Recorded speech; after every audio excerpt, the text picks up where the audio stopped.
ओम श्री परमात्मने नमः। श्रीमद् भगवद गीता अथ एकादशो अध्यायः। अर्जुन बोले, मुझ पर अनुग्रह करने के लिए आपने जो परम गोपनीय अध्यात्म विषयक वचन अर्थात उपदेश कहा, उससे मेरा यह अज्ञान नष्ट हो गया है। क्योंकि हे कमल नेत्र, मैंने आपसे भूतों की उत्पत्ति और प्रलय विस्तार पूर्वक सुने हैं तथा आपकी अविनाशी महिमा भी सुनी है।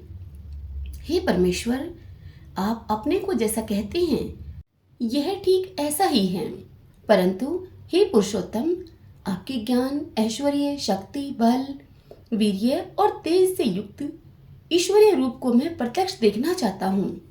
हे प्रभु, यदि मेरे द्वारा आपका वह रूप देखा जाना शक्य है, ऐसा में आप मानते हैं, तो हे योगेश्वर, उस अविनाशी स्वरूप का मुझे आप दर्शन कराइए।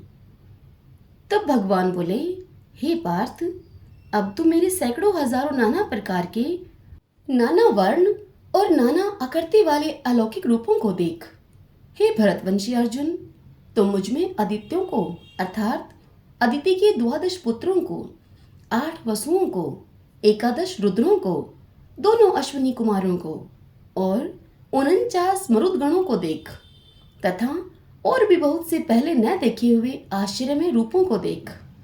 हे अर्जुन, अब इस मेरे शरीर में एक जगह स्थित चराचर सहित संपूर्ण जगत को देख तथा और भी जो कुछ देखना चाहता हो सो देख, परंतु मुझको तू इन अपने प्राकृत नेत्रों के द्वारा देखने में निसंदेह समर्थ नहीं है।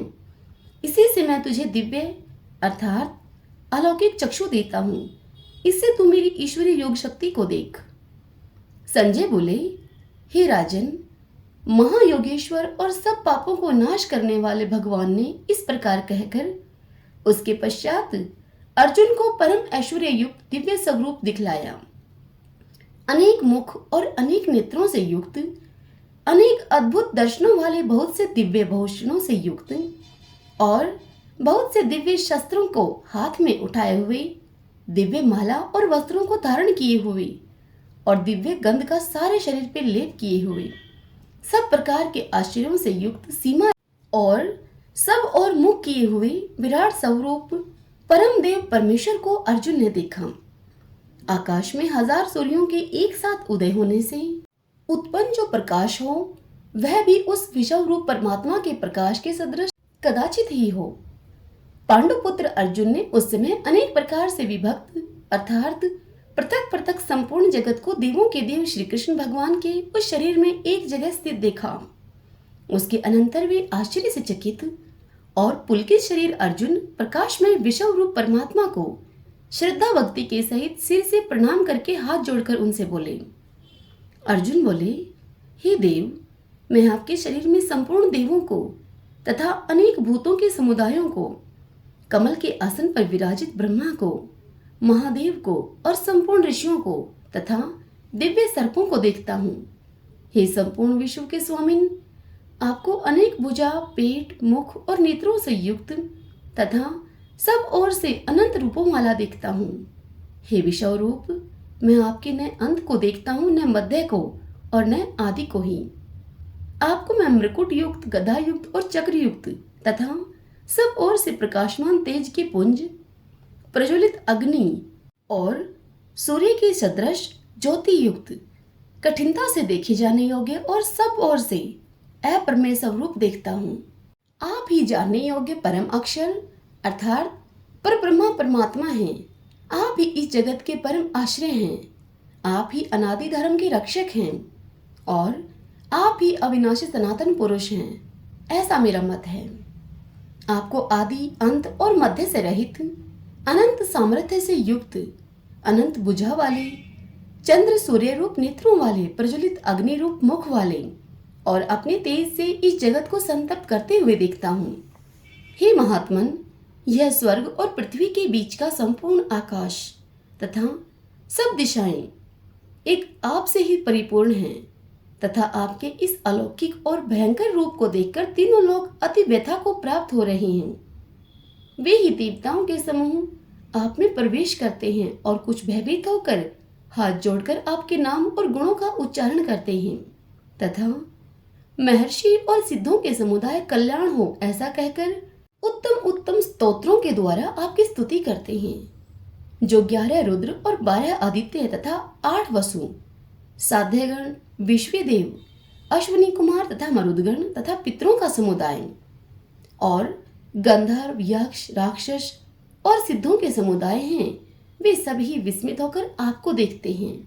हे महाबाहो, आपके बहुत मुख और नेत्रों वाले बहुत हाथ, जंघा और पैरों वाले बहुत उदरों वाले और बहुत सी दाढ़ों के कारण अत्यंत विकराल महान रूप को देखकर सब लोग व्याकुल हो रहे हैं तथा मैं भी व्याकुल हो रहा हूँ, क्योंकि हे विष्णु, आकाश को स्पर्श करने वाले ददीयमान अनेक वर्णों से युक्त तथा फैलाए हुए मुख और प्रकाशमान विशाल नेत्रों से युक्त आपको देखकर भयभीत अंतःकरण वाला मैं धीरज और शांति को नहीं पाता हूँ। दाढ़ों के कारण विकराल और प्रलय काल की अग्नि के समान प्रज्वलित आपके मुखों को देखकर मैं दिशाओं को नहीं जानता हूँ और सुख भी नहीं पाता हूँ। इसलिए हे देवेश, हे जगन्निवास, आप प्रसन्न हो।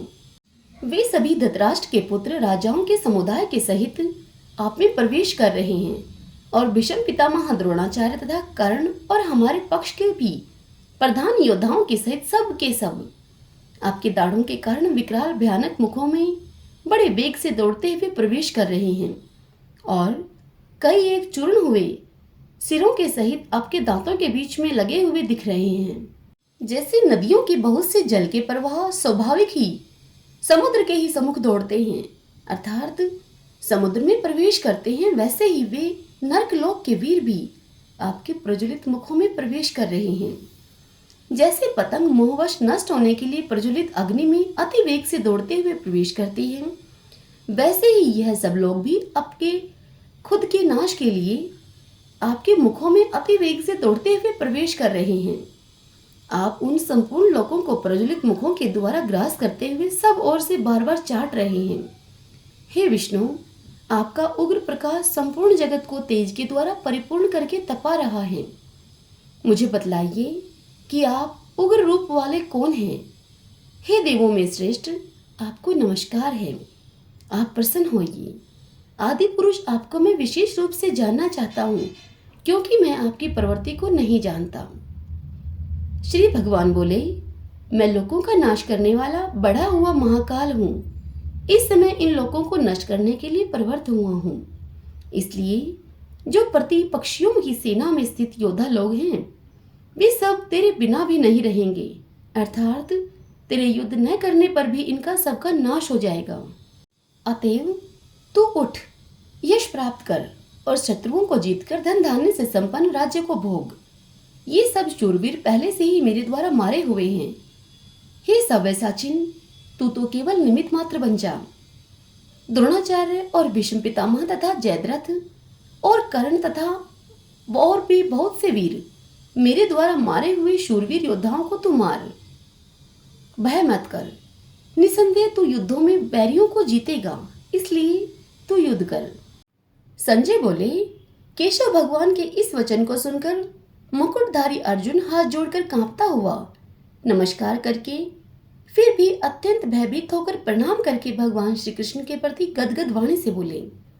अर्जुन बोले, हे अंतर्यामिन, यह योग्य ही है कि आपके नाम, गुण और प्रभाव के कीर्तन से जगत अति हर्षित हो रहा है और अनुराग को भी प्राप्त हो रहा है तथा भयभीत राक्षस लोग दिशाओं में भाग रहे हैं और सब सिद्धगणों के समुदाय आपको नमस्कार कर रहे हैं।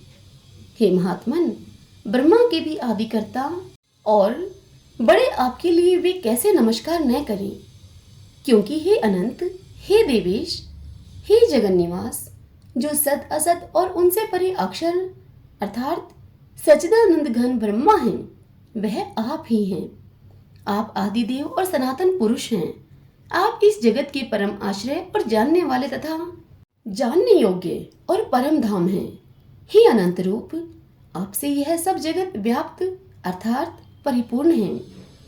आप वायु, यमराज, अग्नि, वरुण, चंद्रमा, प्रजा के स्वामी ब्रह्मा और ब्रह्मा के भी पिता हैं। आपके लिए हजारों बार नमस्कार, नमस्कार हो। आपके लिए फिर भी बारंबार नमस्कार, नमस्कार। हे अनंत सामर्थ्य वाले, आपके लिए आगे से और पीछे से भी नमस्कार। हे सर्वात्मन, आपके लिए सब ओर से ही नमस्कार हो, क्योंकि अनंत पराक्रमशाली आप समस्त संसार को व्याप्त किए हुए हैं। इससे आप ही सर्वरूप हैं। आपके इस प्रभाव को न जानते हुए कि आप मेरे सखा हैं, ऐसा मानकर प्रेम से अथवा प्रमाद से भी मैंने हे कृष्ण, हे यादव, हे सखे, इस प्रकार जो कुछ बिना सोचे समझे हठात कहा है। और हे अच्युत, आप जो मेरे द्वारा विनोद के लिए विहार, शैया, आसन और भोजन आदि में अकेले अथवा उन सखाओं के सामने भी अपमानित किए गए हैं, उन सब अपराध अप्रमेय स्वरूप अर्थात अचिंत्य प्रभाव वाले आपसे मैं क्षमा करवाता हूँ। आप इस चराचर जगत के पिता और सबसे बड़े गुरु एवं अति पूजनीय हैं। हे अनुपम प्रभाव वाले, तीनों लोकों में आपके समान भी दूसरा कोई नहीं है, फिर अधिक तो कैसे हो सकता है। अतएव हे प्रभु, मैं शरीर की भली भांति चरणों में निवेदित करके प्रणाम करके स्तुति करने योग्य आप ईश्वर को प्रसन्न होने के लिए प्रार्थना करता हूँ। हे देव, पिता जैसे पुत्र के, सखा जिस प्रकार सखा के और पति जैसे प्रीतमा पत्नी के अपराध सहन करते हैं, वैसे ही आप भी मेरे अपराध को सहन करने योग्य हैं। मैं पहले न देखे हुए आपके इस आश्चर्यमय रूप को देखकर हर्षित हो रहा हूँ और मेरा मन भय से अति व्याकुल भी हो रहा है। इसलिए आप उस अपने चतुर्भुज विष्णु रूप को ही मुझे दिखलाइए। हे देवेश, हे जगन्निवास, आप प्रसन्न होइए। मैं वैसे ही आपको मुकुट धारण किए हुए तथा गदा और चक्र हाथ में लिए हुए देखना चाहता हूँ। इसलिए हे विश्वरूप, हे सहस्त्रबाहो, आप उसी चतुर्भुज रूप से प्रकट होइए। तब श्री भगवान बोले, हे अर्जुन, अनुग्रह पूर्वक मैंने अपनी योग शक्ति के प्रभाव से यह मेरा परम तेजोमय, सबका आदि और सीमा रहित विराट रूप तुझको दिखलाया है, जिसे तेरे अतिरिक्त दूसरा किसी ने भी पहले नहीं देखा था। हे अर्जुन, मनुष्य लोक में इस प्रकार विषव रूप वाला मैं न वेद और न यज्ञों के अध्ययन से, न दान से, न क्रियाओं से और न उग्र तपों से ही तेरे अतिरिक्त दूसरों के द्वारा देखा जा सकता हूँ। मेरे इस प्रकार के इस विकराल रूप को देखकर तुझको व्याकुलता नहीं होनी चाहिए और मूढ़ भाव वाला भी नहीं होना चाहिए। तू भयरहित और प्रीति युक्त मन वाला होकर उसी मेरे इस शंख चक्र गदा पदम युक्त चतुर्भुज रूप को फिर देख। संजय बोले, वासुदेव भगवान ने अर्जुन के प्रति इस प्रकार कहकर फिर वैसे ही अपने चतुर्भुज रूप को दिखलाया और फिर महात्मा श्री कृष्ण ने सौम्य मूर्ति होकर इस भयभीत अर्जुन को धीरज दिया। अर्जुन बोले, हे जनार्दन, आपके इस अति शांत मनुष्य रूप को देखकर अब मैं स्थिरचित हो गया हूँ और अपनी स्वाभाविक स्थिति को प्राप्त हो गया हूँ। श्री भगवान बोले, मेरा जो चतुर्भुज रूप तुमने देखा है, ये सुदूरदर्श रूप है, अर्थात इसके दर्शन बड़े ही दुर्लभ हैं। देवता भी सदा इस रूप के दर्शन की आकांक्षा करते रहते हैं।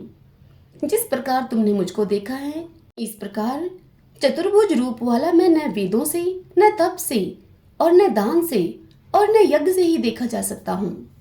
परंतु हे परंतप अर्जुन, अनन्य भक्ति के द्वारा इस प्रकार चतुर्भुज रूप वाला मैं प्रत्यक्ष देखने के लिए, तत्व से जानने के लिए तथा प्रवेश करने के लिए अर्थात एक ही भाव से प्राप्त होने के लिए भी शक्य हूँ।